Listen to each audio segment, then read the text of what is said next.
All right, I'll get started. Thanks everybody for being here today.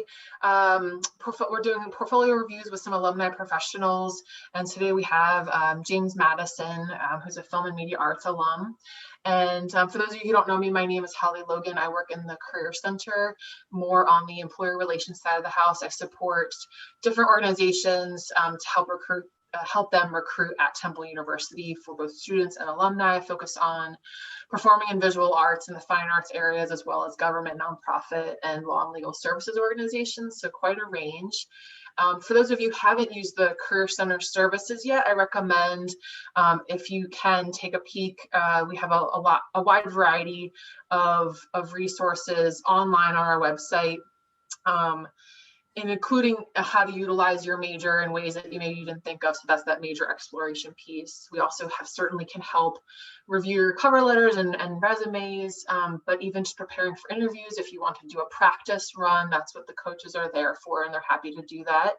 And then, like I was naming, the employer partnerships or employer relations, we set up different types of events like this to keep you engaged with different professionals and employers who are actively recruiting, and certainly utilizing Handshake to keep an eye on some of those areas where there are recruitment opportunities, as well as jobs and internships and fellowships that are posted regularly.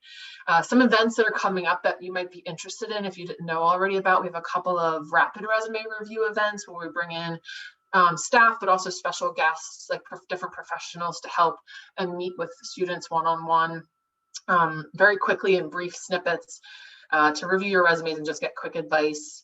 So it's usually 10 minutes, you're in and out. And then we have our large Temple University Career Fair coming up on Tuesday, March 2nd, where we have a wide variety of employers that you might be interested in, even if it's just maybe a part-time job or an internship, to get different kinds of professional development and other experiences. For those of you who might be interested more in the social impact space and utilizing perhaps your film expertise there, or any kind of media and communications, the Social Impact Career Fair is being hosted by 20 area universities, and that's on Wednesday, March 3rd. The information is all in Handshake for all of this. You can kind of see who's going to be there. We have, for our students of color, we have equity, employment, empowerment, career conversations with equitable employers, to hear more a little bit about different ways students of color can get involved in different industry areas and have different conversations in that space. And as a continuation of this series, we'll have on March 25th and March 30th, 2 additional portfolio reviews, one with Lamar Bagley. He's more in the theater space. He's a theater alum, and he's active in that area and can certainly offer feedback to students who are interested in getting into that industry. And then Darian Flip Frips, he's looking at different, like, multimedia, audio, visual. If you're into podcasting, he's eager to listen to any clips of things like that. He can offer his feedback there. And generally, if there's any grad students on the call, just if you want to take a look, we have a colleague in the Career Center. He focuses on programming for grad students, so definitely keep an eye on there. There's a wide variety of things that's targeted just for grad students. And also, as you're going through your different professional development opportunities and you find that you maybe need professional clothing, we have a partnership with this organization called Career Wardrobe. They're called just the Wardrobe now. And they're available if you want to make an appointment. If you want to take a screenshot of this, or I can send the slides to you later if you want. I can also follow up with all the attendees to just share this, but it's a good opportunity to get some professional clothing if you need it for interviews and things like that, even in this virtual space, at least to look different from the waist up, right? And then here's our social media. If you want to follow us on Instagram or Twitter, we're constantly posting updates on events that are happening, professional development opportunities, networking. From time to time, we run different sessions and promotions to kind of incentivize you with swag and things like that. So that's my spiel. So I'll stop for now, and I'll turn it over to James and let him take it from here. Thanks for joining us. I'm excited, as always, to talk to Temple students. I'm obviously a Temple alumni. Watching the program develop, since I've graduated has been a really exciting thing. Coming back, I go to the Diamond Screen Film Festivals when, you're allowed to go to the Diamond Screen Film Festivals. And I'm always, so impressed by the content that's getting, turned out, and, what a collaborative and, exciting atmosphere it's turned into, which is one of the bigger things that I would talk about, as we're talking about getting into, the professional field and making that transition from college into the workforce. I think the work you're doing in college right now and, with the people you're working with is some of the most important stuff you'll ever do. Like I look back and wish I had done more. I could have totally immersed myself into, the projects that I had access to, and, on to some extent I didn't, and I wish I had. If I knew then what I know now, I would have just worked on everything I possibly could, and, never stopped working on projects for the 4 years I was in college.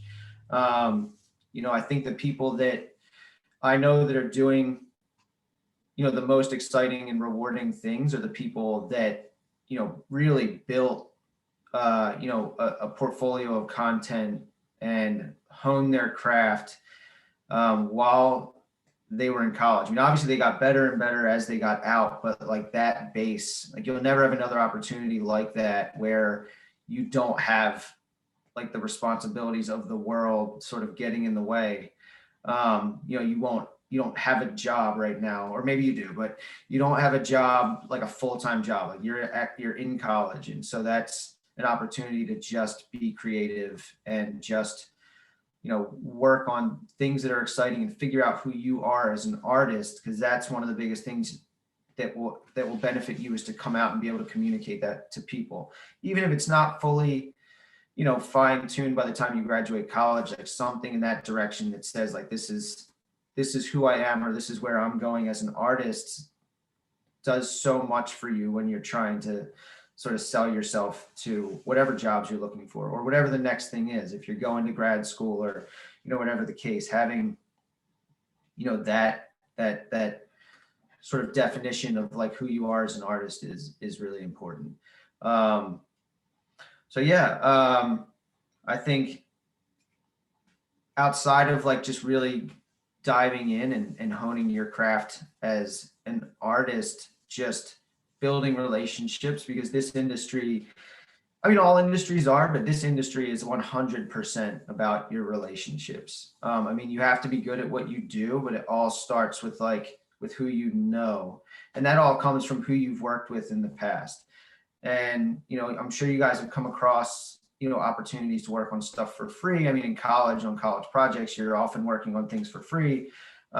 Even when you get out into the real world, I think, I did, and everyone that works at my company at some point did work on something for free, either with us or for us.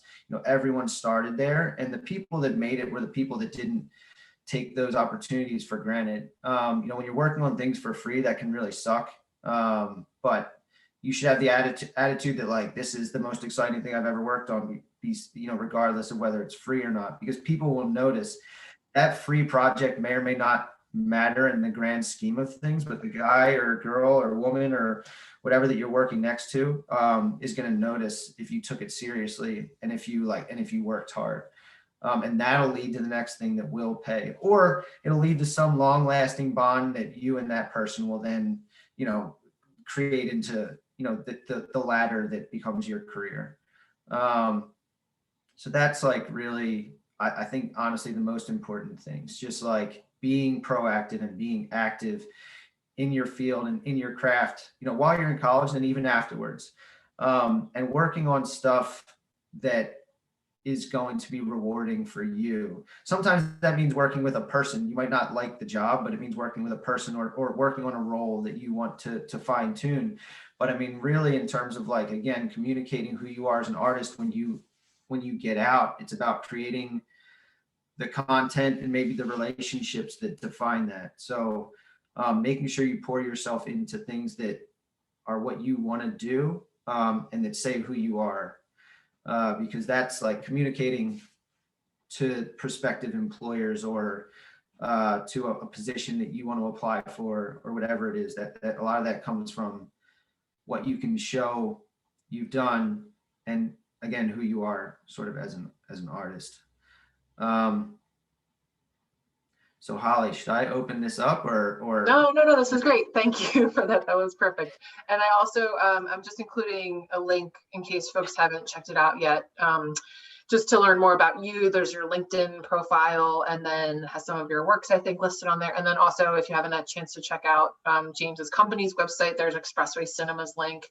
So there's some good information. I'll real quick give the spiel about who I am. I should have started there, I guess. No, that was my fault too. I realized I skipped right over the bio. So let me read the official bio, if that's okay. Okay. I'll back up a little bit. I apologize. I don't remember what this is. Yeah, it's not embarrassing. No, I think it was good. So James Madison has been working in the film industry for 2 decades in a number of disciplines, including grip, electric, locations, editor, copywriter, production manager, and producer. He's dedicated his career to building better infrastructure, resources, and access for the creative community in the greater Philadelphia region. He's the co-founder of the production company Format, as well as Philadelphia's leading camera and lighting rental house, Expressway Cinema Rentals. He's also co-owner of Bud's Studio. I've been there. It's very fun. It's very cool. Sits on a number of film industry boards and is an active Temple alum. So that was a little bit about James that I should have read earlier. I apologize. So hopefully his information that he just shared was also in his helpful for you as you go through and move into more of in the professional space in the industry. But we'll have a chance a little bit later for general Q&A. I was, if James, if you're ready, I was going to toss it over to George and start sharing his work. Is that sure. all right? Yeah, absolutely. Okay. All right. So, so George shared "Ode to Cats," a teaser. Let me make sure that I have audio queued up. Share sound. So before I go, George, would you like to introduce us a little bit and point out specifics about what you want James's attention to be drawn to? Sure. So this is just like a real short piece that I think functions in a few different ways. On the one hand, it's kind of its own experimental film. On the other hand, this was produced in conjunction with a larger short narrative film and is kind of acting as a potential teaser that we've yet to publish. So I guess I'm curious, on the one hand, you know, do you think this works as an object of intrigue to kind of bring people in and attract them to watch the longer narrative piece? If not, maybe what's missing, what additional information would need to be added? To what extent does like the mystique of it work or not? And then on the other hand, just as like a portfolio piece, who would maybe be interested in seeing this, or who should I be trying to share this with to kind of just showcase my technical and artistic abilities? So yeah, I think those are the things I have to say about it. Okay, great. I'll play the clip.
All right.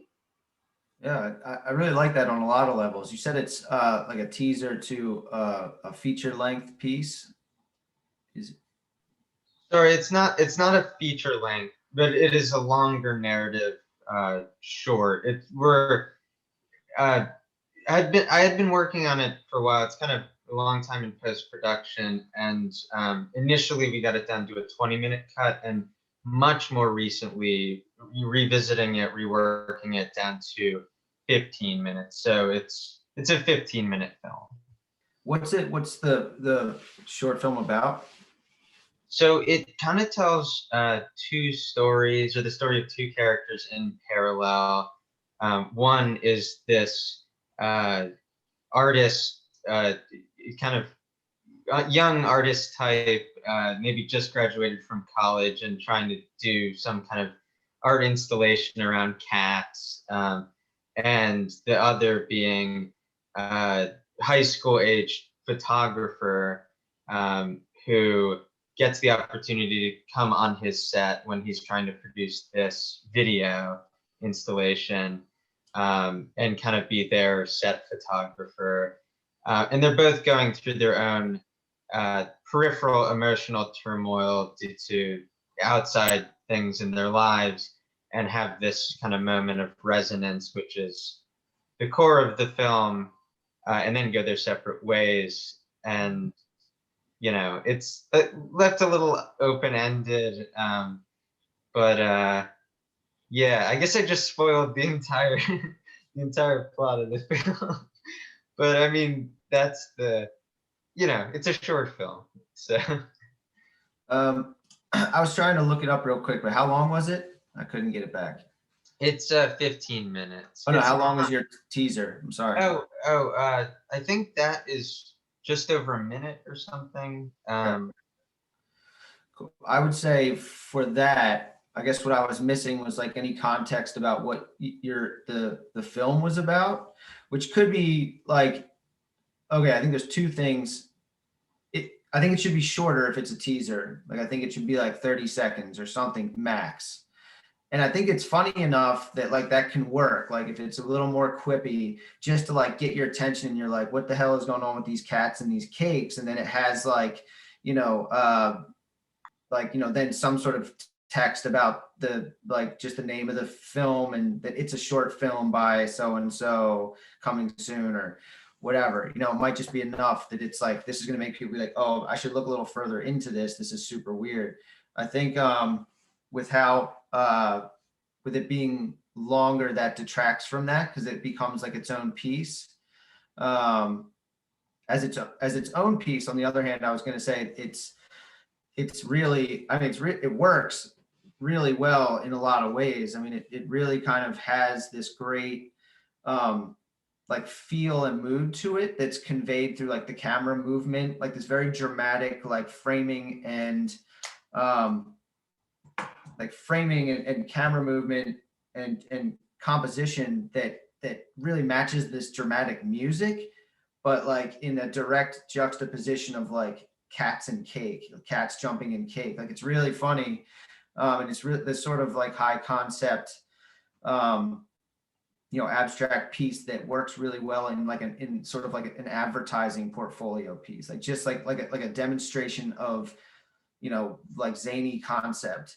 And in that sense, I think it works really well, and it looks really good. I don't know what you shot it with. There's not too much reference in terms of like how it looks. It's cats on a white backdrop, but even just that, like the concept of the look of it, regardless of what you shot it on, I think just works really well. But what did you shoot it with? Yeah, thank you so much. We rented an FS5 to shoot that with, because I think despite being kind of the little brother to the FS7, it shoots higher frame rates than it. And at the time we shot it, the Blackmagic Pocket 4K hadn't come out yet. So it was like, something that was affordable as a rental, but also we could get the high frame rate with. And funny enough, we rented all the lights and grip stuff from Expressway. It was Right. 2 Kinos to light the background, and then 1 Quasar to light the cats. Yeah. Awesome. I hope they gave you a good discount. That's, especially if you say like you're, a Temple student or students, like it's really important at Expressway. I'm not just pitching this. I think this is something that everyone should know, like the fact that your students really like gives you an access to this equipment. And, we're very understanding about cost and budgets, like on that level. Like we want young creative professionals to succeed and grow, like in Philadelphia specifically. I mean, not everyone who's a Temple student is going to stay in Philadelphia, and that's fine, but like the more rewarding work that's happening even in the schools, that's going to generate more like creative people locally. And so we're all about that. We're always open to the discussion of like how we make something work. And our guys, if it's something where you're like, I want the world and I have $5, we'll be like, well, we can give you something very comparable to the world. And it might cost $7. I don't know. But like, we'll work with people for sure. That being said, no, I think, like I said, as its own piece, like I think it really demonstrates like a high concept ability and execution, and definitely with the way it's shot, the motion and the composition, like like compared directly to cats jumping on cakes, it's really funny. In terms of like a trailer, I think it's just missing like context and maybe too long. Thank you. This is all really useful feedback. Do any students have any questions for George about the film that was shared, or his clip that was shared? And if you think of it later, we'll have more time too, but I just want to, while we're in this line. Oh, okay. All right. Thank you, George. So we're going to move over to, thank you, to Saba's clip, the reel from 2020. So I'm going to share my screen. Sure.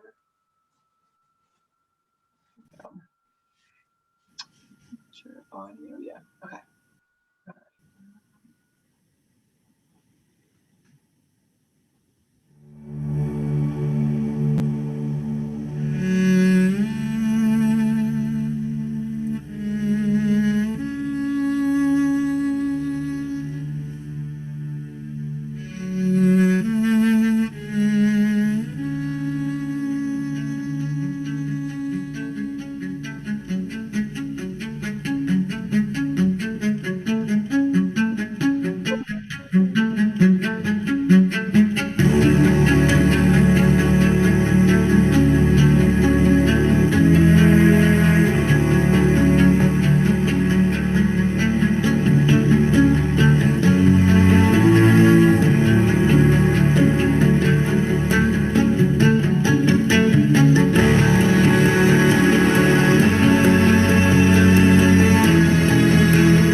Yeah. So, I'm sorry, Saba, too. I meant to, did you have specific things that you wanted feedback on from James on that? Or, yeah, however you want to.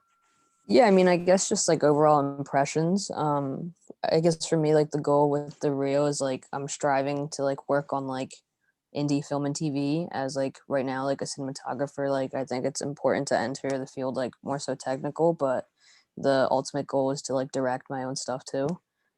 So with the reel, it's really trying to, with music choice and hopefully shots, it conveyed that like that independent feel of production and stories is like where I kind of want to be.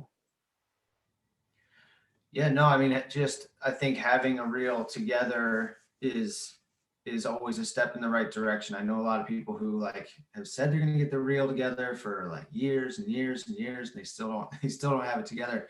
And I think it's a good moment to reflect as you like go through your work. I was happy to hear you have like two more projects coming up, because it was going to be one of the things I was going to mention, is that I think a reel is kind of like a living thing that should always evolve, like as you are continuing to add, things that say something about you as an artist. So like coming back to that idea, I I think there was some stuff in there that was like really nice and really beautiful, and some things that started to, I thought, tell a story about who you were as a filmmaker, and then some stuff that like I wasn't sure about. But I also, even as a production company, like I think it took us years till we felt like good about where our reel was. And a lot of that was just like things like, in everything that you do, you kind of see something where you're like, that was just a little bit off from exactly what I wanted it to be. And you just keep adding content that like gets you there to where you feel like, everything that's in it says something about you. And one of the tricks of having a reel, is that the whole point of it is to tell your story and get someone's attention. So a lot of what we do in the reels that we create is the reels themselves become, like an artistic piece. Like there's things that are interesting about the format and the build of the reel itself. Like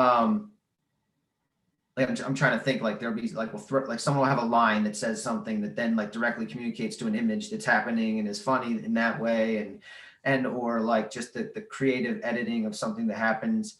And so I think that like for you, it was clear to me that there were some things in there that were really like on like a mastery level of the craft in certain ways. Like some of the camera movement was really nice, and some of the composition and color.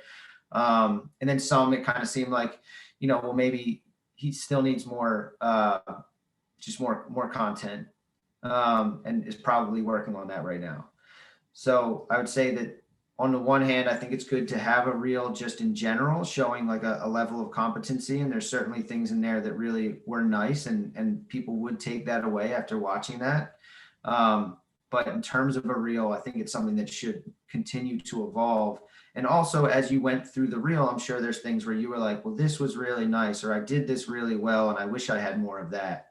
Like, in the projects you're doing coming up, like that's the kind of stuff you should be intentionally incorporating into what you're shooting.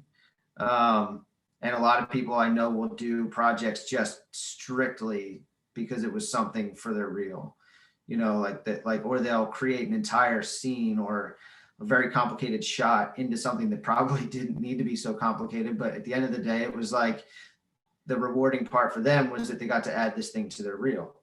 So, especially in the early stages of like building your personality as an artist, you should always be thinking about like how is this going to end up in my reel. It seems like maybe not the most important thing in the moment sometimes when you're trying to get like a really stressful project done, but like really sticking to that idea is important, because once the really stressful project is done, you want to make sure you came out of it with something that had a value to you, and a lot of that value does end up in your reel. So I think you're definitely heading in the right direction, and it really seems like you're doing some cool stuff. Like the content seems really interesting.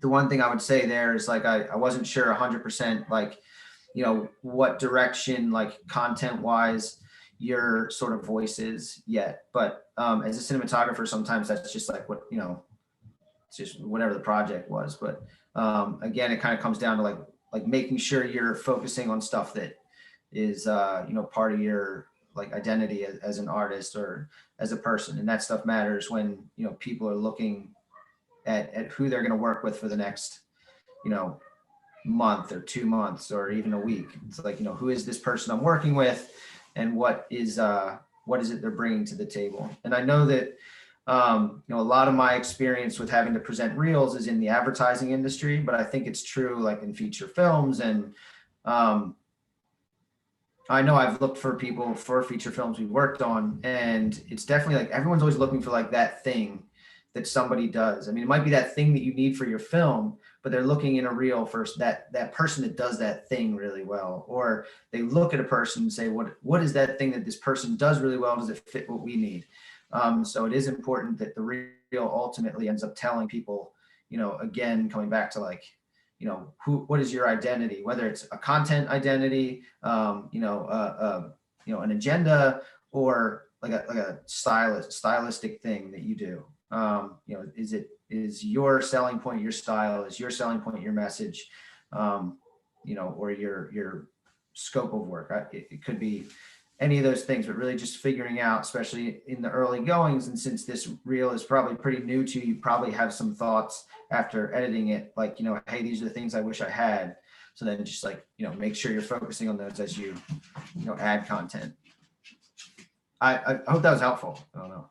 No, yeah, I think, well, this was more so for like pitching to the senior directors to like get onto their projects as DP. So it was really just showing your best work over the past 4 years. But yeah, no, I think it'd be beneficial to more so dive into like what my style is. Like I think the one part of it that I tried to do through this one was that I just like stylized and colored looks are like my favorite thing to do in terms of like DPing.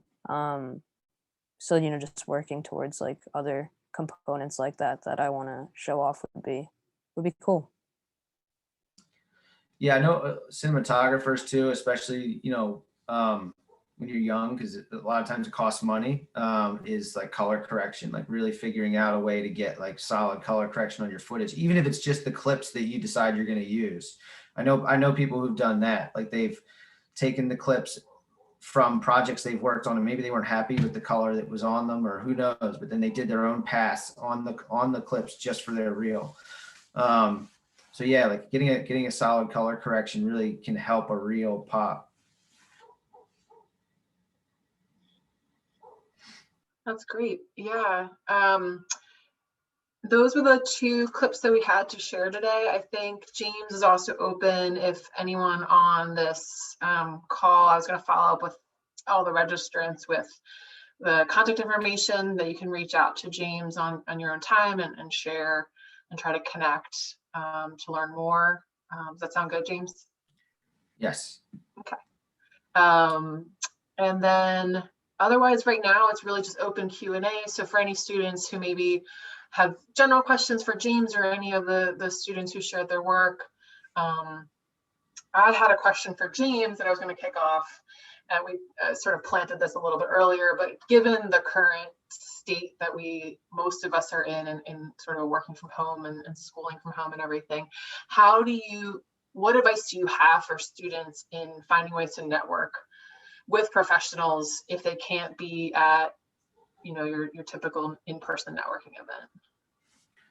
I mean, that's something that's really hard right now. And it's something that's a bummer for us at Expressway, because we really like pride ourselves in that outreach. And, one of the things, we don't do outreach for no reason. Like, I think it's a hard bridge. It's an intimidating bridge for students to cross into like, a world of professional people. I mean, it's really not actually as intimidating as people think. Like, and that's the biggest thing for us, is like, as soon as they get to meet us or hear from us or talk to us or see the shop or come to an event, like all of a sudden, like, oh, these people are pretty nice.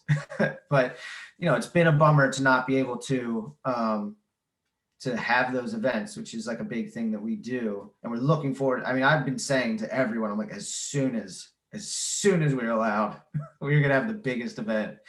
But, so one, it's a quick way. There is this organization called Rough Cuts for Filmmakers. And it's this awesome once a month, first Wednesday event where people, they used to, or they will eventually again, go to this WeWork in Northern Liberties and share their work. It has to be something that's being worked on. Like, it's not like a showcase of finished work. It's something that you show to get feedback, so you can finish your work, whether it's a commercial or a documentary clip. It has to be under a certain amount of time. I forget what it is, but short film, whatever it is, you can submit your work, they'll screen it in front of a bunch of people, and then you get really amazing professional feedback from the audience. And what's different about it than things that I had been going to for 15 years or whatever was that it actually was worthwhile. Like, I mean, there was really like interesting people, like really involved professionals from like agencies and production companies and directors and producers and people who were active, people whose opinions like really mattered. And it wasn't like a bashing, and it wasn't like rarely it was, but it was if it was really bad, I guess. But it was, it was always constructive. Like, you get real feedback. And then on top of that, you'd meet a ton of awesome people. We'd all go out afterwards and, get drinks at a bar, which might not be available for everyone, but you'd hang around for a while, even afterwards, just in the space. But right now it does happen online. So there is a virtual version of it that's still pretty cool. You still get to connect on certain levels with really, really awesome professionals in Philly. So that's cool. That's one cool thing. We really support them in any way we can. And this is again a plug for my company, but not just to plug my company, because we do stay really involved and we do try to keep everyone up to date on what's happening in the industry or what's happening with our company or opportunities to network. Like, we just had an event where you could sign up, you could direct message our general manager and come demo this new like Maxi Brute LED at our studio, and that's all like through our social media. So if you're not following us on Instagram, I mean, mostly Instagram, but Instagram, Facebook, you should. And there's a lot of information just about what's happening in the area. A lot of information about new technology. Like, we do try to get ahead of a lot of the new technology, but even stuff we're not carrying, we're constantly updating. Like, our vendors are always sending us stuff and trying to keep us up to speed on what's coming out. And we're always sort of reporting on that on different levels. We have a really amazing blog about mostly about sort of the technology that's coming through the shop or that's coming out. And there's a lot of really great information through Expressway. Because again, we're really trying to build like a more effective and exciting infrastructure in Philly, and communicating with people who are going to be a part of that community soon is really important to us. So make sure you're up to speed on that. And there's going to be opportunities to network through those channels, and more as like the world opens back up. But that's one way. Temple's alumni Facebook is another space where there's a lot of great information on what's happening in the area. The Theater, Film, and Media Arts Alumni Group on Facebook. Yes. Nice. Yes, Yeah. that's what I meant. Yeah. No, it's great. I wasn't sure how many students are active in that, because I know there's also the Alum Network that they encourage some alumni to go on, but I've been on the TFMA Facebook alumni group and it's very active. Yeah. Yeah. And there's some really like great people that are involved in that alumni community. There's people very high up active in the film society, and obviously at Expressway, I'm on the board, alumni board. It's a good group. But yeah, so networking, it's hard right now, but those are a couple channels where you'll find some stuff to do, some ways to get involved. Rough Cuts is cool though. You guys should check that out. Yeah, I concur with that. They have a Slack channel. So if you're familiar with Slack, I put the meetup link in there. That's how they do communicate some things, but Slack is a really good one too, because they have other outside is that once a month thing, the exchange of information and resources on that Slack channel is really good. But I forgot about that. Yeah, their Slack channel is actually an amazing resource. That's maybe even a more effective way of networking than their event. There's just so many people on it, so you can just really quick be like, I don't know how to do this thing. I need help. Can someone tell me how to do this thing? And like a bunch of people will respond. Or there's opportunities to find like used equipment in there, and or post used equipment. Different competitions that are coming up. They're constantly updating people on things that are happening. So that's a really good space. Yeah. Does anybody else have any other questions for James or George or Saba or George and Saba, if you have more questions that came to mind that you want to feedback on. Can you talk to me about your process, like setting up Expressway, and then like I don't know, like just like like how it went from just an idea, or like what was like the background of motivating you to start that, and yeah.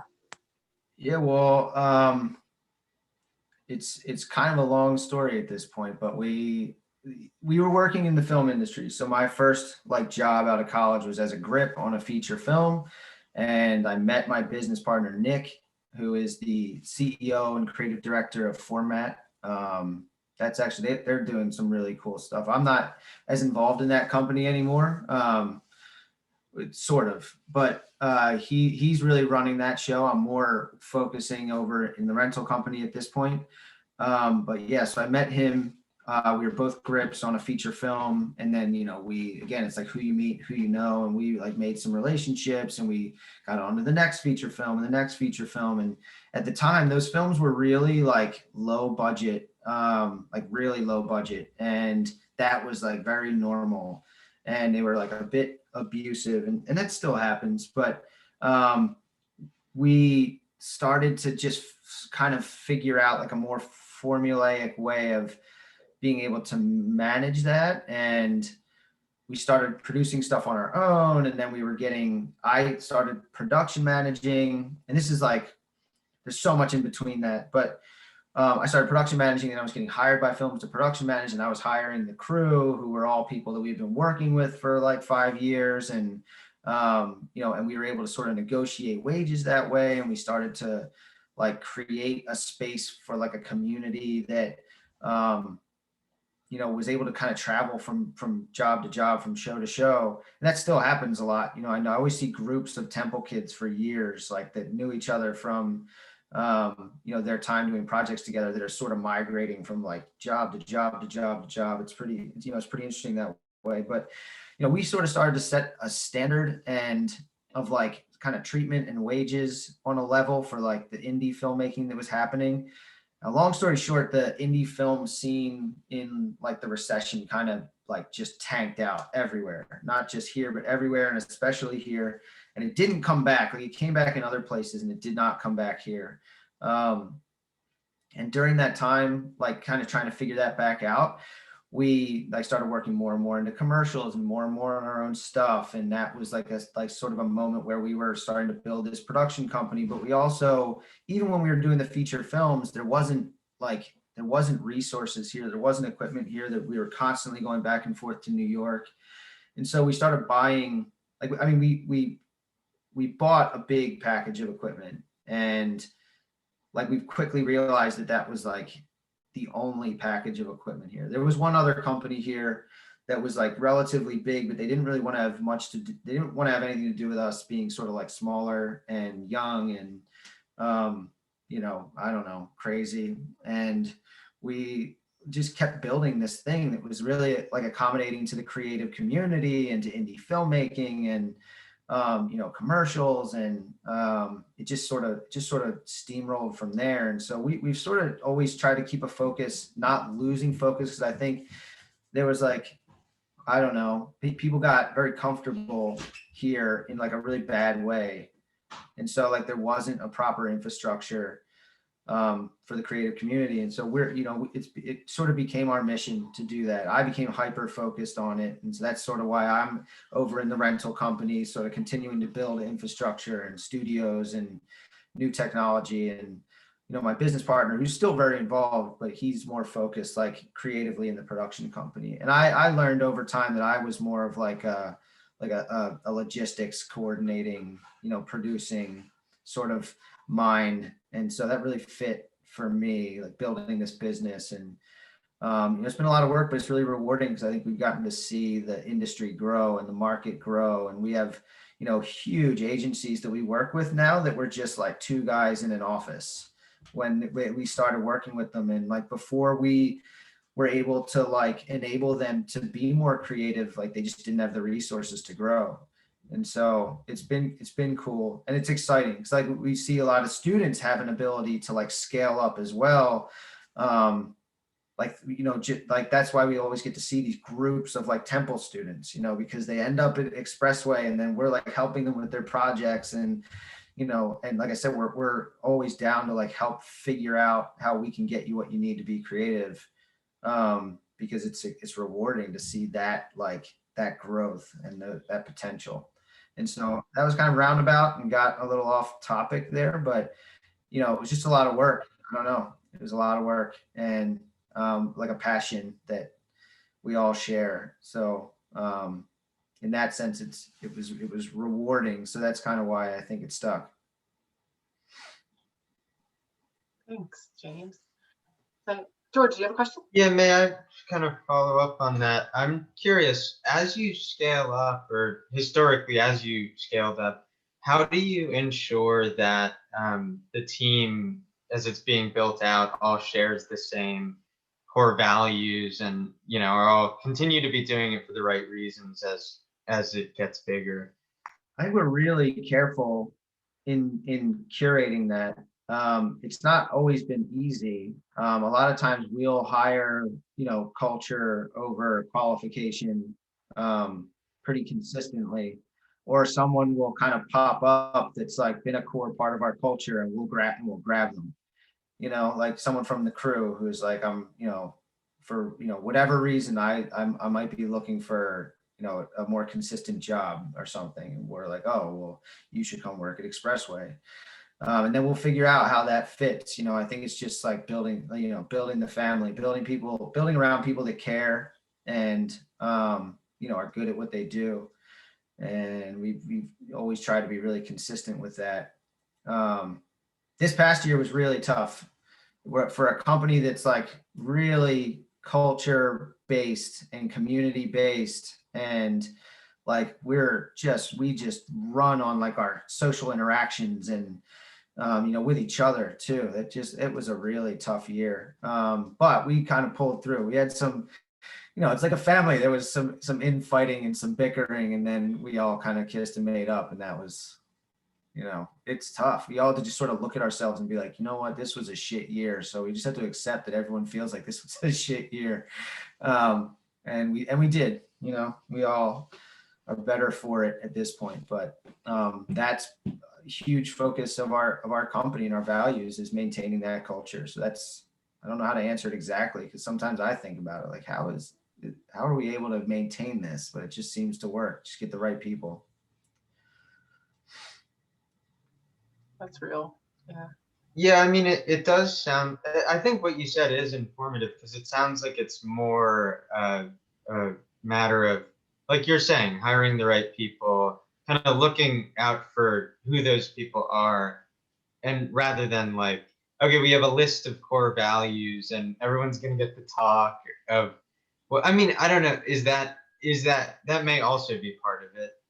Are there formalized core values? Yeah, we have formalized core values. I'd have to find them and read them. I don't remember what they are, but they're absolutely based around like building a better infrastructure and caring for the people you work with and the people you work for, and caring about the quality of like our support and our service.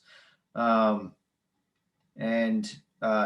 is a lot in there about community and just supporting the community, not just like customers. Like, it's important to us that it's about like the community, the bigger picture, and just as a whole being successful and continuing to like prop each other up and grow. And so yeah, I mean, it doesn't always work out. Like, people have come through, and not many honestly, but there's people who come through and they don't work here anymore, and that there just comes a time where you're like, well, this isn't a fit, and that that's that. But generally, when we identify the people, it's been the right move and they stay. But it's not a perfect system. I'm going to include a couple of links for folks who maybe have that entrepreneurial side too and want to take advantage of some resources that are at Temple for alumni too. So even after you graduate, there's Blackstone Launchpad and the Innovation and Entrepreneurship Institute. They work with all industry areas in addition to the resources that you can get from Temple alumni that are in the industries that you're interested in, maybe if you want to start your own business. There's a couple other things too. If you haven't heard of the Bridge yet, I understand it's like a resource sharing for Temple students who are in the theater department, and then for film and media arts, and if you need each other to do work for each other and that sort of thing. So there's that space as well that I wanted to include those links before we wrap up, before I forget, that were relevant. So yeah. I did usually something that it's like a natural progression or foraying that didn't come up is just sort of like what it's like in like on a film set when you get into, you know, bigger productions. And sometimes that's a bit of a culture shock for, you know, students coming into the real world. And one thing I would just recommend is like sort of checking your ego at the door. If you're coming into like a crew position, you know, in college, everyone gets to do a lot and everyone gets to like wear a lot of hats and be really involved, and out of necessity, like that's welcomed and it flourishes. You know, when you get into the real world, everything is very regimented. I keep saying the real world, I just mean like, you know, like a formal film set. Everything is really regimented, like almost like a military operation. And like, you just have to go and like do your job. And like, sometimes that puts people off, and that's where it's like, you know, you're maybe working for free or you're an intern and they're just like, you need to just get the coffee. And I mean, that's an exaggeration, but maybe, you know, depending what you're doing, if you're in an office PA, which I was a lot, which is one of the most rewarding like positions I ever had. I learned so much, but like sometimes you're just getting the coffee, and like you just have to do that. And if you do that well, and if you get the coffee well, then someone recognizes, and that gets you on to the next thing or up to the next level. And it always works that way. Like everyone always has their eye out for like, how do we reward this person that worked really hard? Like in that sense, the community's real and it's awesome. But they can be really like harsh if like you're not accepting like your role in that moment. And that can be like a quick out, you know, like if you're like, well, I'm like a director, I don't want to get the coffee. They'll be like, you're not working for me ever again. You know, and it's harsh. And this is something that people always say is that like, nobody cares that you're a director, right? Like you might be a great director, but if you're there to be, you know, the locations assistant, or you're there to be a grip, like, you know, talking to the director about how you're a director is like such a bad move. You know, you'll get your shot like at some point if the director likes you, like, you know, when you're out afterwards at a bar or something, he'll be like, hey, so what else do you do? And then like, that's your moment. But like, it's just about being like attentive and supportive, like in your role, and taking it very seriously, even if it is just getting coffee. When people recognize that, and they'll help you. So yeah, that's that. Just like a film etiquette thing. Film etiquette is like very different than what happens in college. For the students that you're going through classes right now, do you hear that from your faculty in that whoever has maybe been in the industry? Okay, so maybe hopefully they're hearing it from a lot of different perspectives, so that when they get there, it won't be such a shock. Yeah. Yeah. So if there aren't any further questions, I'm gonna stop recording.